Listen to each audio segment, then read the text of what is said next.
Elevate तो हम लोग कर रहे थे क्लास 11th का चैप्टर 10 जिसका नाम है डिस्प्लेसिंग इंडिजीनियस पीपल।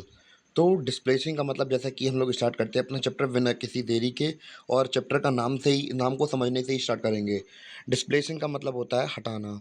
इंडिजीनियस का मतलब होता है कि इंडिजीनियस पीपल का मतलब होता है कि जो लोग जहाँ पे शुरू से रह रहे हैं, यानी कि इस चैप्टर का मतलब है कि जो लोग जहाँ के हैं उनको शुरू से रह रहे हैं उनको अपनी जगह से हटा देने को हम लोग क्या कहेंगे, डिस्प्लेसिंग इंडिजीनियस पीपल। यानी कि जो यूरोपियंस वगैरह आए और कैसे-कैसे उन्होंने जो अमेरिका और साउथ अमेरिका या ऑस्ट्रेलिया के लोगों को हटाया, उसके बारे में चैप्टर के अंदर हम लोग बात करेंगे और इस चैप्टर को समझने की कोशिश करेंगे। तो हम लोग बात कर रहे थे यूरोपियन देशों के बारे में। तो यूरोपियन देशों ने, हमें पता है कि स्टार्टिंग में क्या किया था, कब्ज़ा किया था कैसे। और जैसे कि यूरोपियन कंट्रीज़ हुई, जैसे कि डच हुई, पुर्तगीज़ हुई। तो जे इन्होंने अलग-अलग कंट्रीज़ में जाके वहाँ पे कब्ज़ा कर लिया और जहाँ पे ये कब्ज़ा करते थे उन्हें कॉलोनीज़ बनाते थे। जैसे कि अगर हम लोग बात करें ब्रिटिशर्स की, जैसे कि अंग्रेज़ों की बात करें, तो उनके लिए इंडिया क्या थी, एक कॉलोनी तो थी। और उन्होंने क्या किया, लार्ज अमाउंट में अपने लोगों को वहाँ पे बसाना स्टार्ट कर दिया। और बेसिकली उनका पर्पस क्या था कि किसी भी कॉलोनी को बनाने का, कि उस जगह के रिसोर्सेज को अच्छी तरीके से यूज़ कर पाएँ और अपने पर्पस से, यानी कि अपने फ़ायदे के लिए यूज़ करना उनका यही मकसद था। इसीलिए वो लोग क्या करते थे, कॉलोनीज़ बनाते थे। तो हम लोग बात करें, जब बाहर से कंट्री से, देश से लोग आएँगे, तो क्या यहाँ के लोगों के लिए जगह बच पाएगी? नहीं बच पाएगी। तो वो लोग क्या करेंगे, जो नेटिव लोग होंगे उनकी ज़मीनों को छीन लेंगे और उन्हें हटा देंगे। और बेसिकली इस चैप्टर में हम लोग उन्हीं के बारे में पढ़ने वाले हैं। और पर्टिकुलरली हम लोग बात करेंगे कहाँ के बारे में? हम लोग बात करेंगे अमेरिका के बारे में और दूसरा बात करेंगे ऑस्ट्रेलिया के बारे में। यानी कि इन्हीं के बारे में हमारा मेन फ़ोकस ज़्यादा रहने वाला है इस चैप्टर के अंदर। तो बेसिकली हमें पता है कि यहाँ के लोगों को हटा दिया गया, मतलब। और सालों-सालों तक इनके बारे में कभी ना बात हुई, ना किसी अमेरिका हो चाहे ऑस्ट्रेलिया हो, कहीं किसी किताबों में लिखने के बारे में, मतलब इनके बारे में लेखनी कहीं नहीं मिली। कैसे हैं, कैसे नहीं है, तो इनके बारे में ज़्यादा कुछ नहीं मिला। तो बाद में क्या हुआ कि जो एंथ्रोपोलॉजिस्ट हैं, यानी कि जो ऐसे व्यक्ति जो कि इंसानों की खोज करते हैं, यानी कि इंसान की सिविलाइजेशन को पढ़ते हैं, तो वे उन्होंने क्या किया, उन्होंने अमेरिकन मतलब नेटिव्स के बारे में स्टडी करना स्टार्ट किया और उनके बारे में लिखना स्टार्ट किया और उनको खुद की स्टोरी लिखने के लिए मोटिवेट किया कि भैया आप लोग भी अपने बारे में बताइए, कैसे क्या सीन है। तो फिर वही इसी चैप्टर के अंदर यही हम लोग बात करेंगे कि कैसे-कैसे नेटिव्स वगैरह आए, कहाँ से आए, कैसा थीम था, कैसे उनका अंत हुआ या फिर कैसे भगा दिया गया, कैसे उन्हें दोबारा अडॉप्ट किया गया। तो इस यही चैप्टर में हम लोग सब कुछ पढ़ेंगे। सबसे पहले हम लोग बात करेंगे यूरोपियन इम्पीरियलिज़्म। तो अगर हम लोग बात करें, इम्पीरियलिज़्म का मतलब क्या होता है कि अपनी पावर या फिर आर्मी का यूज़ करके आप किसी देशों पर कब्ज़ा करते हैं, तो उसे क्या बोलते हैं, इम्पीरियलिज़्म बोलते हैं। और हम लोग बात करें कि पहले जो अमेरिकन एम्पायर था, उसके ऊपर कब्ज़ा था किसका, स्पेन का, पुर्तगाल का। पर ये लोग ज़्यादा एक्सपैंड नहीं कर पाए। फिर बाद में जो फ्रांस हुआ या फिर ब्रिटेन हुआ, तो इनका यहाँ पे एक्टिविटीज़ बहुत ज़्यादा बढ़ने लगीं और इन्होंने ज़्यादा से ज़्यादा मात्रा में यहाँ पे अपनी कॉलोनीज़ बना ली। और जो ब्रिटेन था, हम लोग बात करें, और फ्रांस वगैरह था, तो इनका एक्टिविटीज़ अफ्रीका और एशिया, इन कंट्रीज़ के अंदर भी बढ़ गया था। तो हम लोग देखेंगे कि अफ्रीका और एशिया में, इवन कि अभी 2024 तक मैंने शायद कुछ खबर सुनी थी कि जो हम लोग बात करें, फ्रांस की एक कॉलोनी थी वहाँ पे अफ्रीका में, उसके बारे में कुछ करंट अफेयर्स मैंने सुने थे, तो उसके बारे में बता रहा हूँ मैं। और ब्रिटेन की तो हमें पता ही है कि इंडिया के अंदर कैसे उन्होंने कॉलोनी बनाई थी। यानी कि उसी वक़्त पे वो अमेरिका को कॉलोनी बनाए थे, ऐसी इसी वक़्त पे वो लोग इंडिया को भी कॉलोनी बनाए थे। इवन कि हम लोग बात करें, इन Ireland land owners were mainly English settlers. तो आयरलैंड के अंदर भी जो मेन लैंड ओनर्स हैं, वो भी क्या हैं, इंग्लिश सेटलर्स हैं, जो कि उस उधर पे बाद में बसे थे, यानी कि नेटिव्स नहीं हैं वो लोग भी। Colonies were established due to possibility of profit by exploiting the local resources and establishing control। तो फिर कॉलोनीज़ ऐसे बसी कि भैया ज़्यादा से ज़्यादा आपको फ़ायदा उठा सको और लोकल रिसोर्सेज़ को एक्सप्लॉइट करो। तो यही मोटिव था। और East India Company, a trading company in South Asia, become the political power by defeating local rulers and seizing control of their territories. तो जो ईस्ट इंडिया कंपनी थी, वो साउथ एशिया में आई और पॉलिटिकल पावर बन गई। कैसे बन गई? लोकल हेड्स को, मतलब लोकल लीडर्स को या फिर रूलर्स को हराकर बन गई थी। जैसे हमने सिराज को देखा था कि सिराज को कैसे हम हरा दिया था उन्होंने। और वो फिर बाद में क्या करने लगे, वो लोग टैक्स कलेक्ट करने लगे, रेलवेज़ वगैरह बनाई इन्होंने और अपना ट्रेड फैलाने लगे यहाँ पे।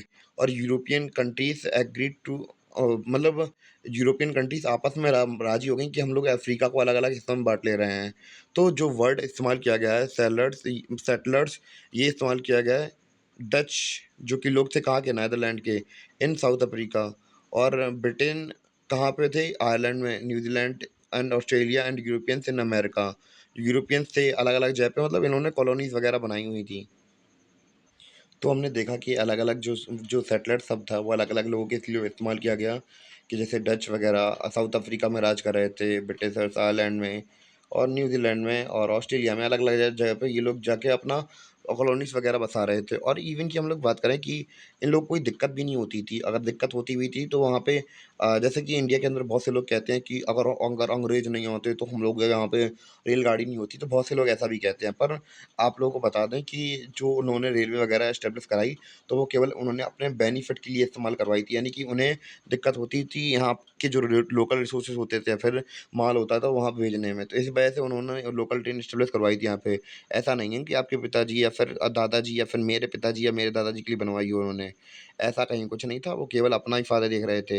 हमारे पूर्वजों के लिए कोई किसी ने सोचा, ना आपके पूर्वजों के लिए सोचा उन्होंने, ना ही मेरे पूर्वजों के लिए सोचा उन्होंने।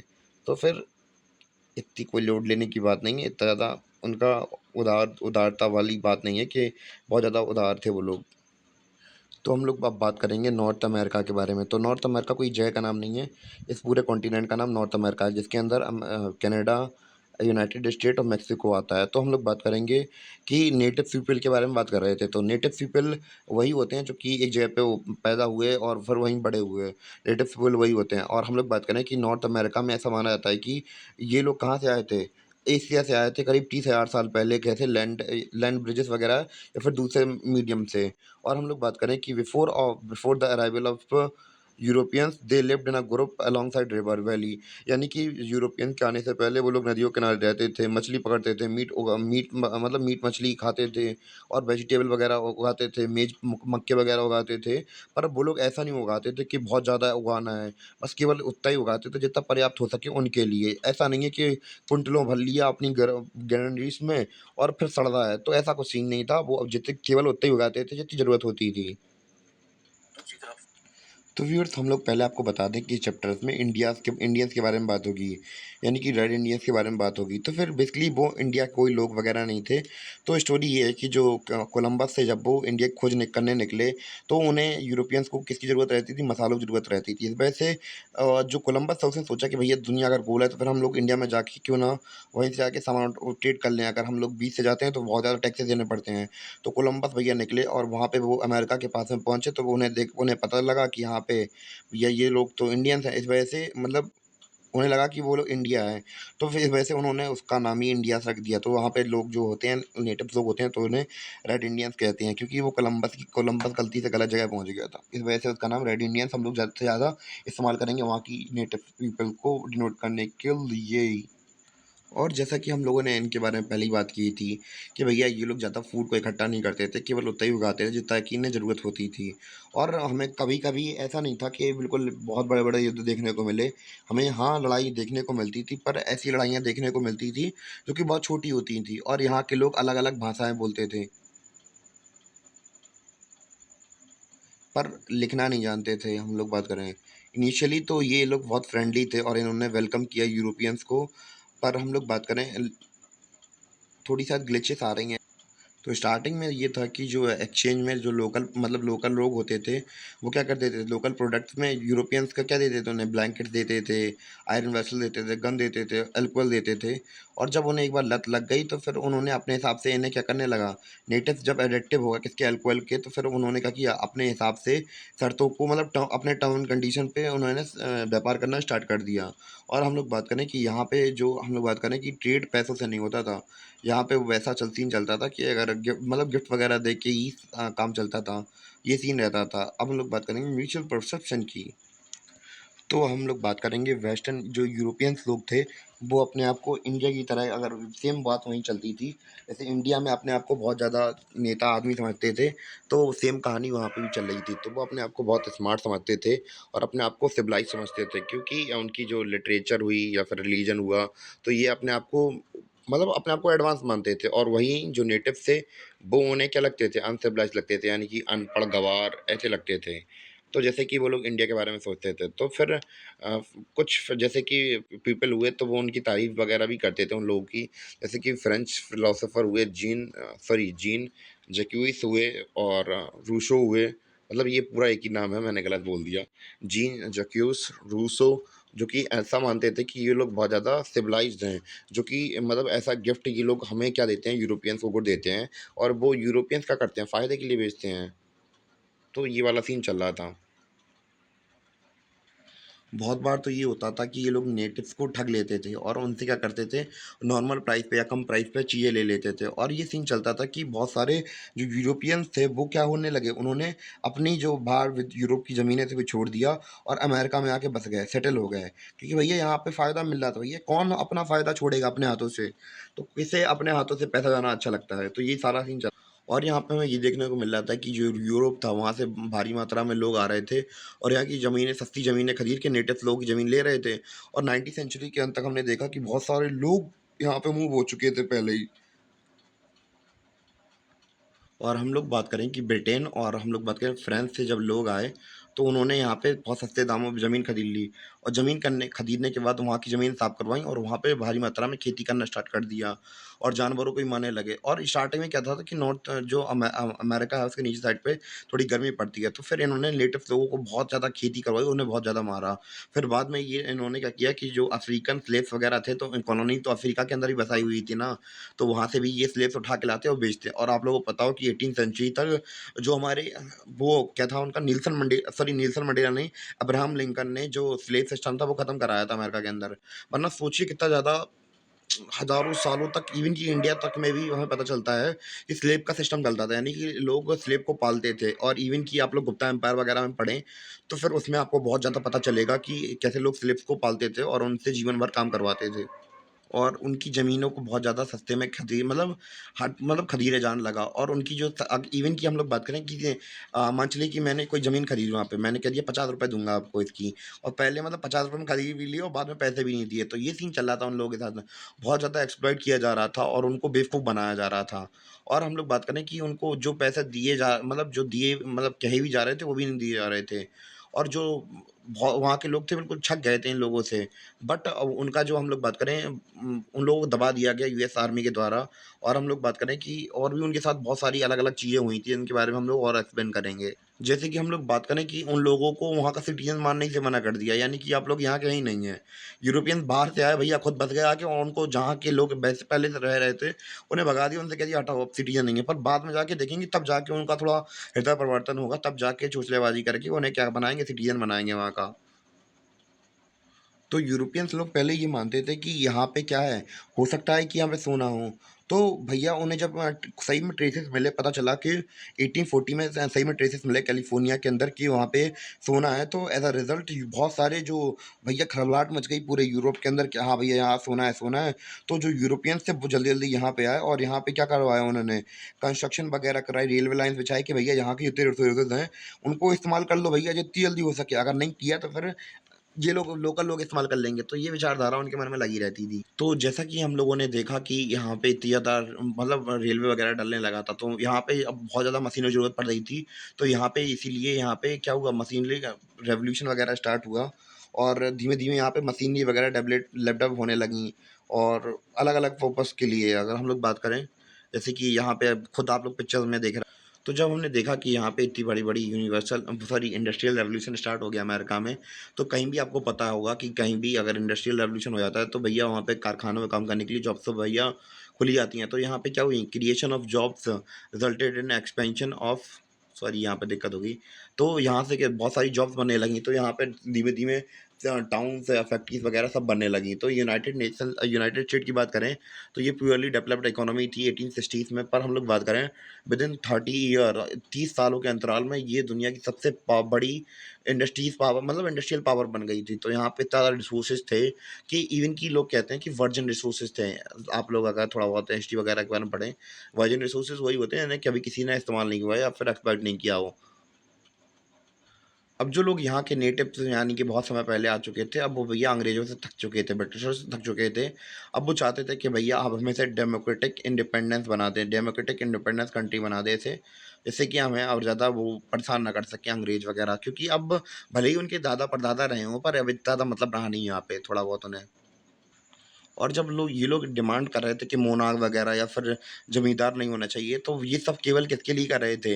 ये चाह तो रहे थे कि भैया प्रॉपर्टी राइट्स मिल जाएँ हर किसी को और डेमोक्रेटिक राइट्स मिल जाएँ और वोटिंग राइट्स मिल जाएँ, रिप्रेजेंटेटिव राइट्स मिल जाएँ, पर ये सभी के सभी किसके लिए हों? गोरे लोगों के लिए हों, ना कि उधर के नेटिव लोगों के लिए हों। तो आप लोग इनकी ढकोसलेबाज़ी देख रहे हैं, कितनी तेज़ हैं ये लोग।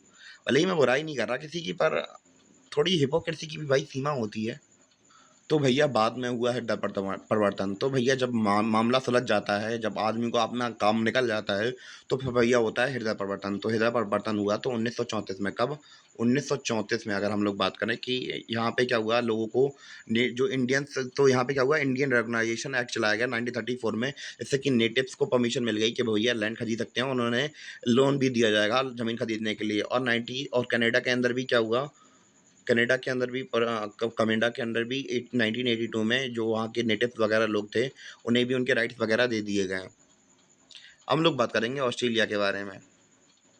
तो ऑस्ट्रेलिया की अगर बात करें, तो जैसे अमेरिका में हमने देखा था कि बहुत समय से जो हिस्ट्री मतलब हिस्टोरिकल बहुत समय से यहाँ नेटिव्स लोग रह रहे थे, वैसे ही यहाँ पे भी लगभग कितने 40,000 साल पहले से यहाँ पे जो नेटिव्स थे वो रह रहे थे। और इनके मतलब इनके लोगों को क्या बोला जाता था, मैं आपको ज़ूम आउट कर दे रहा हूँ। तो इन लोगों को क्या कहता था, एब्रीगिनीज़ कहा जाता था। क्या कहा जाता था? एब्रीगिनीज़ कहा जाता था। तो हमने जैसा कि देखा कि यहाँ के जो नेटिव लोग थे वो कहाँ से माने जाते हैं, कहाँ से आए थे, न्यू गिनिया वगैरह से हम आए थे, ऐसा मानते हैं। तो यहाँ के अगर अकॉर्डिंग टू इनकी कस्टम देखा जाए, तो मतलब जो लोग ऐसा मानते हैं कि ये लोग कहीं से ट्रैवल करके नहीं आए थे, क्योंकि ये लोग यहीं के प्रेजेंटली बसे हुए थे। तो अगर 18th सेंचुरी की बात की जाए, तो यहाँ पे 300 से लेकर 750 तक नेटिव कम्युनिटीज़ रहती थी ऑस्ट्रेलिया में।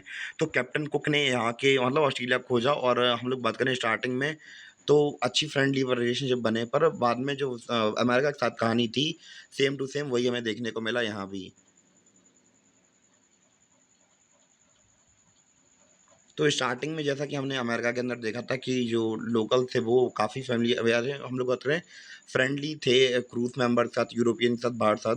पर बाद में क्या हुआ, जब जेम्स कुक की हत्या कर दी गई इन नेटिव्स के द्वारा, तो भैया उन्होंने जस्टिफाई करने के लिए कह दिया, हम इनको कॉलोनी बना लेंगे यहाँ पे, क्योंकि इन्होंने हमारे जेम्स को मार दिया है। यानी कि उन्हें बहाना चाहिए था, तो अपना उन्होंने उनके खिलाफ वायलेंस करना स्टार्ट कर दिया और उन्होंने मारना भी शुरू कर दिया।